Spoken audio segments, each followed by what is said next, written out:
Hi నమస్తే, welcome to Myra media. నేను మీ కేవీఆర్. ఆంధ్రప్రదేశ్ లో వాలంటీర్ల వ్యవస్థ త్రిశంకు స్వర్గంలోకి వెళ్ళిపోయినట్టయింది. కూటమి సర్కార్ కొలువైన వెంటనే వాలంటీర్ల వ్యవస్థను తీసేస్తున్నామని చెప్పి బహిరంగ ప్రకటనలు ఇప్పటికే వెలువడిన సంగతి తెలిసిందే.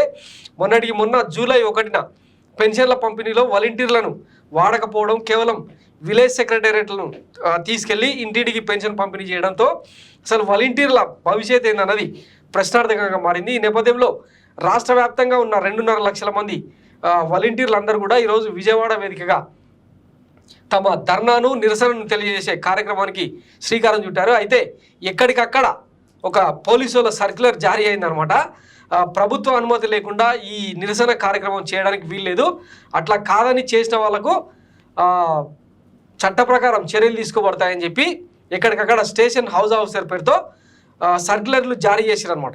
ఈ నేపథ్యంలో 2.5 లక్షల మంది వాలంటీర్లకు సంబంధించిన భవిష్యత్తు ఏంటన్నది తేలాల్సి ఉంది. ఇప్పటికే గతంలో అంటే వైఎస్ జగన్మోహన్ రెడ్డి ప్రతి 50 ఇళ్లకు ఒక వాలంటీర్ను పెట్టి వాళ్ళకు 5,000 రూపాయలు ఇచ్చి విద్యాకు సంబంధించిన కిట్లు కావచ్చు, వైద్యానికి సంబంధించిన గర్భిణీ స్త్రీల కిట్లు కావచ్చు, రేషన్ బియ్యం, పెన్షన్లు, ఇట్లా అంటే ప్రభుత్వానికి సంబంధించిన ప్రతి కార్యక్రమాన్ని వాళ్ళ ద్వారానే నిర్వహించే ప్రయత్నం చేశారు. అయితే ఇప్పుడు ఆ వ్యవస్థను మార్చేసి అంటే తమకు అనుకూలమైన జన్మభూమి కమిటీలను సింపుల్గా ప్రతి 100 ఇళ్లకు ఒక వాలంటీర్ వ్యవస్థను ఏర్పాటు చేసే దిశగా కూటమి సర్కారు ప్రయత్నం చేస్తున్నట్టు తెలుస్తోంది. అందులో భాగంగా రాబోయే రోజుల్లో అంటే ఎంతమందిని రిక్రూట్ చేసుకుంటారు ఏందన్నది కూడా తెలియాల్సి ఉంది. ఇప్పటికే ఉగాది పర్వదినాన వాలంటీర్లకు గిఫ్ట్గా ప్రకటిస్తున్నాం అని చెప్పి 5,000 కాదు 10,000 ఇస్తామని చెప్పిన నోటితోనే వాలంటీర్ వ్యవస్థను రద్దు చేయడం ఏంటన్నది ఇప్పుడు తీవ్రంగా తిరుగుబాటు మొదలైందనమాట.